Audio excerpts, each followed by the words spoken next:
Ladies and gentlemen, now the March side event has just gone live, and this is essentially Incursion's Danger Room. So there's going to be like a resetting milestone of incursions every single week, and you get a currency, and you can spend that currency in the store. But also alongside that, the second bit of rewards, and this has some absolutely massive stuff, is in the objectives as well.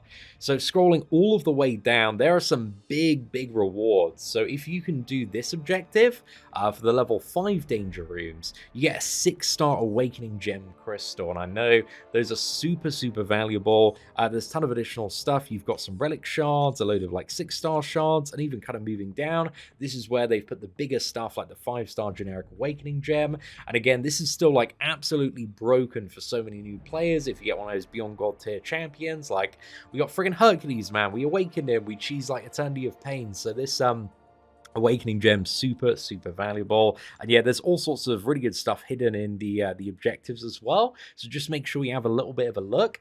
But I feel like when people see incursions, they're going to be like, okay, it's time to whip out the Hercules, Immortal Hulk, and just cheese on those immortality champions. However, this objective is to use defensive utility characters, offensive damage over time, and also control denial tag champions. So the easiest way, because again, it's a lot of hashtags, a lot of words, a lot of reading, man, and reading, you know, it isn't quite my forte. Just go to Aunt May, and what you can do is actually get the champion filters up. If you go to more filters here, and then you can filter by all of these different categories. So I've got like all 3 of the categories up here. So there's about, I think, 107 champions across all of these tags. Because initially when you're reading the tags, if you don't spend a lot of time in the tags like I do, you might be thinking, oh, this is super niche.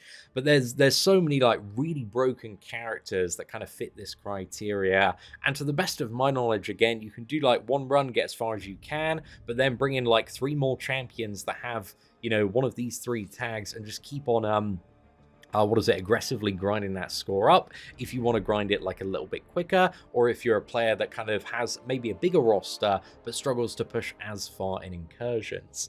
So yeah, starting out the offensive dot characters, you know, some of the ones to shout out: Mortal Abomination, absolutely phenomenal. Agent Venom, even with the synergies, actually can be a bit of a powerhouse there. You got Apocalypse, Archangel, Zemo, Black Panther's pretty good. Doom, you know, not too bad.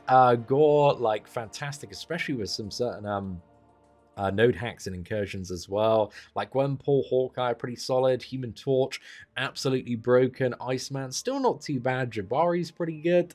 You got friggin' Magneto, both of the Magnetos actually there. You got potentially Massacre. Mojo's pretty decent. Nebula, Nick Fury, and Mega, just absolutely crazy characters. You got Mega Sentinel, Penny, pretty solid there. Red Hulk, Rintra. Rintra is probably certainly going to be good for my free-to-play roster there. And then going down, you know, there's a lot of like decent and viable champions here. Also got Void on top of that. Tiger if you're a pro. Toad, who I've heard is very good, and then obviously got Venom the Duck, Warlock, and also Wiccan as well. So that is a big old stack of gold tier champions. And then you got Control Denial, Zemo coming up again, but also we have the Black Widow Clairvoyant again. MVP for my free-to-play account. Really looking forward to bringing her into some incursions this month. And then we got like Doom. Doc Ock ain't bad for certain stuff as well. Voodoo, damage is a little bit outdated, but maybe some hacks will like bring him up to speed. And then you got Professor X as well, who's pretty solid there. Scarlet Witch potentially with certain synergies. I think the Quicksilver one is still pretty damn good for her. Warlock resurfacing once again. I'd say this is probably like one of the weakest tags, especially in comparison to the dot one. But there's a lot of like the good champions just overlap from the previous one. And then you've got like defensive utility. So you got like Cap Infinity War, like Blade. Gallon's pretty good. I think Joe Fixit is solid after the buff as well. Maybe a cheeky bit of Killmonger, Mantis, Mr. Fantastic. I think again, if you get the right hacks, could be potentially quite useful there. Nick Fury popping up for a second time in the tags. Mr. Negative and Misty, both pretty good in the hands of skilled players. You got Odin, maybe with some buff nodes as well. Sorcerer Supreme, Spider-Gwen, Spider-Ham, both really solid champions. Old Starkey there as well. Spot.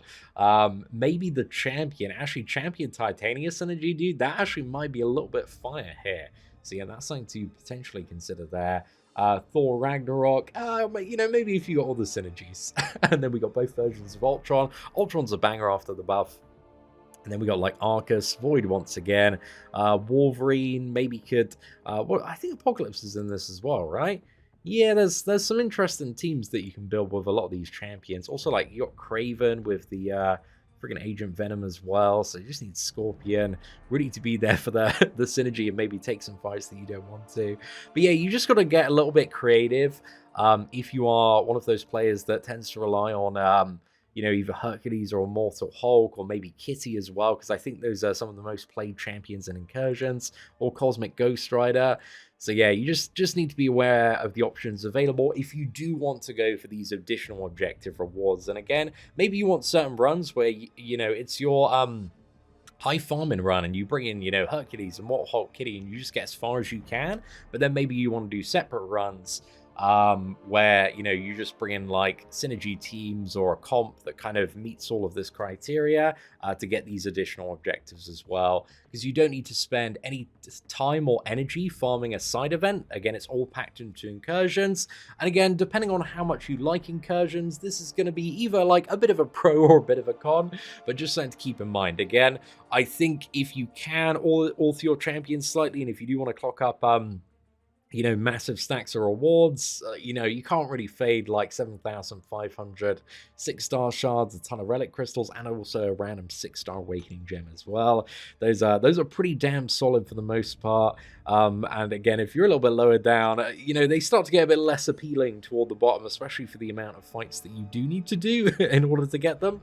But hey, if you're looking to have a little bit of fun and just kind of get through those objectives, because initially looking in the danger room, what usually happens with Incursions is you've got the rewards for the 3 most relevant to you. However, I don't know if you can actually siphon rewards from the lower tier as well, because usually they're grayed out. So yeah, if somebody could do a little bit of testing and let me know. Again, with an Incursions event, it's not like something I can instantly jump in and kind of test out everything. So yeah, any cool little tips and tricks you find out about this event, I'm really here for it. Just kind of let me know in the comments section. And this is the separate reward that you're going to get, which are the Danger Room components. And then there's going to be kind of like a Rocket Scrapyard style store, back when it was a store and not just kind of the random rewards thing, where you take this currency and then you can just buy whatever you're interested in there. So again, the scrap really does compound quite a bit getting into the higher tiers as well, so the further you can push, the better. But it kind of looks like what is it?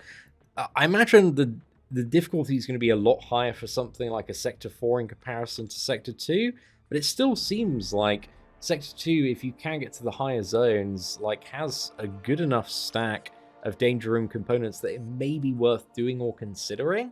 If you've got like a bit of spare time, and again, it is one of those things that is not going to consume energy, so there's not the kind of requirement or trade-off you need to make to figure out whether or not it's worth that for you specifically. It's just like, do you have the time? Are you having fun in Incursions? If so, you can push it a little bit more. But yeah, they don't have the Incursions artifacts as well, which is something that I'm not too sure if it's going to make this event feel like a little bit like you're missing out on the regular Incursions stuff as well, or if like the rewards are going to be so good overall that you really don't care too much. But I would have liked to see them add in some Incursions artifacts as well, because I don't believe there are any knocking about. However, the gold is looking very, very nice. So you do the first milestone, and that will unlock the store equal to your progression. So if you're Thronebreaker, again, you get more stuff unlocked in comparison to if you were a previous tier there. And you see the milestones actually are just absolutely massive for Danger Room components as well. So it kind of seems like a bit more of a focus on overall, like, grinding out ideally milestone 10 if you can every single week. Again, I haven't done this. I don't know how much time it's going to take. It depends on kind of your roster and champions. But yeah, there's like different things you can kind of focus on with this event if you want to. But yeah, overall, I'm kind of interested to play around with it, because I found on the free-to-play account, I really enjoyed Incursions at the start of the account. They felt really good. But Incursions, once you've got like the top 3 hardest difficulties unlocked, they just feel a bit lackluster. Like, the time and effort for what you get out of them just doesn't really feel that great. But overall, I think incursions are like a really enjoyable mode of gameplay. When you're on a good run, you got good hacks and you're just cheesing everything. So yeah, I'm interested to see how this event is kind of received. I feel like it's a lot more. You can just kind of jump in whenever. You can kind of grind as much as you want, and hopefully it's going to be a good time, instead of, okay, you've got to log on every single day, you've got to manage this login calendar, you've got to manage objectives that you have a very limited chance to achieve. You only have 4 shots at one shot in the boss, and you've got to manage, like, oh god, what was it? It's just hilarious seeing the ticket inventory for the special event, because when you opened it up at the end, there was like, what is it, 25, 30 tickets, something stupid like that. So yeah, this one seems a little bit chill in comparison to the previous month, but I still think for many people, the January event is going to be the preferred one. But I'm curious to see how everybody feels about incursions at the end of this month. I do feel like it will start to feel a little bit more grindy toward the end of it. But yeah, ladies and gentlemen, again, remember to get these objectives done, and remember to make sure that you're bringing in the right corresponding champions. The only other thing, and these ones seem like arguably like super trivial and easy, is like win Danger Room incursions fights with Mystic and Mutant champions on threat level 5 or higher difficulty. So this is something you can do in sequential order to get additional rewards on top of that. And there is also actually some really good stuff here, but it's only like win 4 fights. So it seems like so it seems like way too trivial. Like, this should be like super easy to get done. You can just bring in all sorts of different champions and literally like smash all of this out in the first few days, or like literally tonight if you want to get super sweaty and grindy on there. But yeah, that one seems actually pretty good as well. So yeah, do not fade these objectives and just try and in addition to the tags as well, if you want to be super optimal, get this stuff done in sequential order. But again, there's a lot more fights you need to win with the tags in comparison to just the 4 fights you need to win here. But anyway, ladies and gentlemen, hopefully this video gave you some sort of insight, was useful, just gave you a good reminder on what to kind of do and expect for this event. But yeah, if you'd enjoy it, please do smash that like button. That'd be greatly appreciated. Thank you all very much for watching. Take care, and I hope that you have an absolutely fantastic day.